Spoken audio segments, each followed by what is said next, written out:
Lutheran Reformation. I should add that the big man upstairs said that if I insist on coming back, I have to do it with my cane to remind me of what it was like to have to hobble around before my body was transformed in glory with no aches and pains, something you all have to look forward to. I also mentioned that this is the anniversary of my birthday. Actually, up there we celebrate two events in the life of each of the saints. One is the day of your transformation, when you die, the word that you use, when you are transformed from this earthly life into the eternal life. And the other one is, guess what? The date of your baptism, not your birthday, because your baptism is the first step in the journey of eternal life. Remember the Bible passage from Paul, buried with Christ by baptism into his death, we all rise to newness of life. That is the beginning of our eternal journey.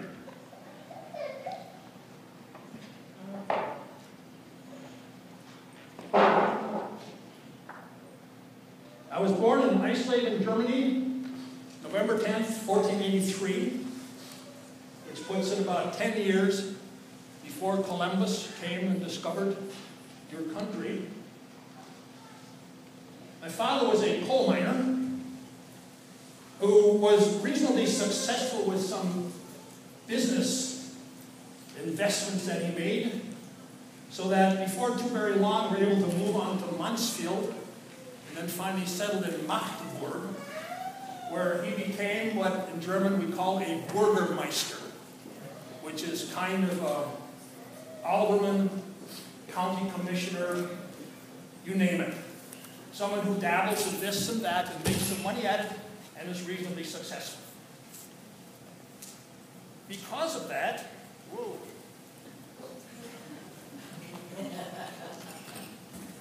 All these newfangled things.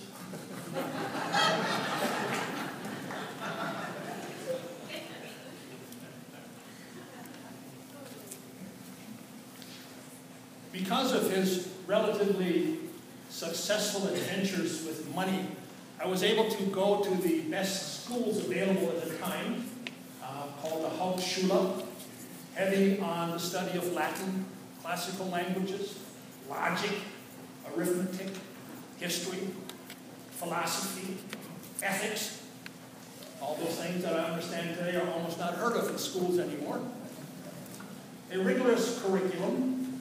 I spent part of that time rooming with a lady called Frau Cotta in Eisenach. Finally finished the equivalent of what you would call high school in 1501. And I was always what you would call, I guess, a smart kid. Learning came pretty easily, especially the gift of languages, which I had no difficulty with.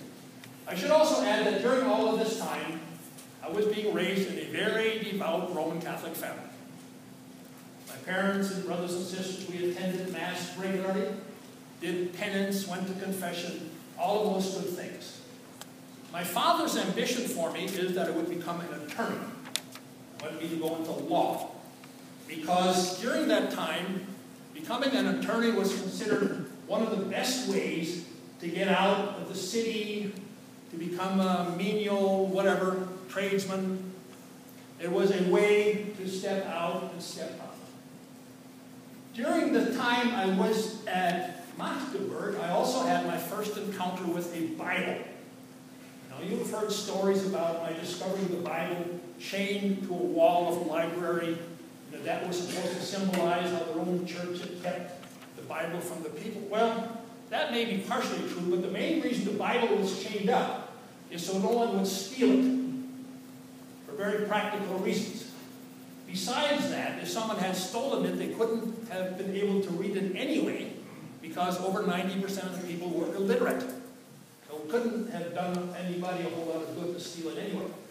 But that got me interested, so I began reading the Bible, and especially was enamored with the book of Psalms, especially Psalm 71 and Psalm 72, in which the word righteousness appears like 4 times in each of those Psalms, in the context of the righteousness of God. God's perfection, God's demanding perfection from people, and by the same token, my realization that there was no way that I could ever fulfill the expectations that God had for me. In order to further my career in legal studies, and this is now at the University of Erfurt, my family had actually invested in a body of law called the Corpus Juris, which was the definitive compendium of the law books at that time. It cost my dad quite a few dollars in order to get that for me. But several events occurred which changed the direction of my life. One is my encounter with Psalm 71 and Psalm 72, and the emphasis on the righteousness of God, and my knowing that I could never measure up. The other 2 were physical events. One was I was out one day, got caught in a violent thunderstorm, a story that you may have heard about, and I almost got struck by lightning. And it got me to wondering, what if in fact I had been struck by lightning, and I had been killed right then and there? What would be the next chapter in my life? Had I done enough for God to welcome me to heaven? Then also, I used to do a lot of hunting during these younger days, and one day I was playing around doing some skinning of an animal, and I stabbed myself. I almost bled to death. That also put the fear of God in me. So in order to allay some of those fears, much to my father's dismay, I ran off and became an Augustinian monk in 1505. I joined the monastic community. I put aside the whole legal career and became a monk. Took it one step further. In 1507, I became an ordained priest, and I celebrated my first Mass. By this time, my father had reconciled himself to the fact that I was not going to become a lawyer, and he in fact showed up and took the sacrament from me when I celebrated the first Mass. During this time also, I was continuing my schooling, and I was enrolled at the University of Erfurt in a program that would get me my master's degree and eventually my doctorate. My doctorate in moral philosophy and biblical languages.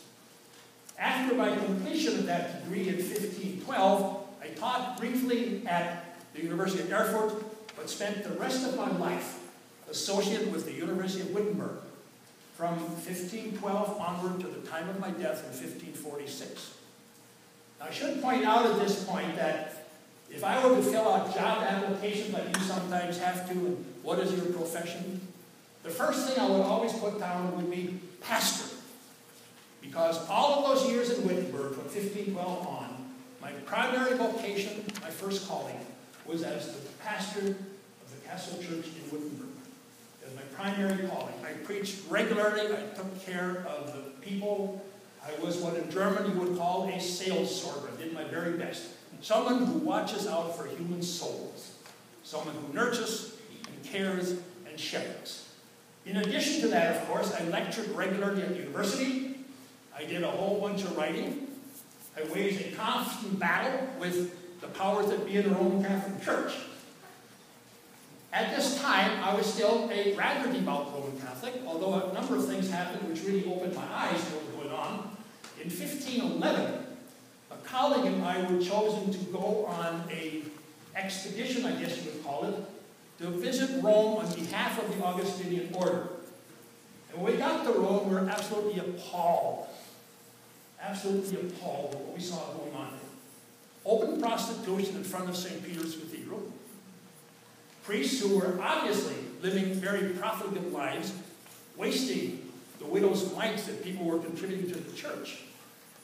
As a part of my penance, I climbed the Sancta Scala, the big steps up to the Holy Shrine in Rome, on my knees till they were bloody.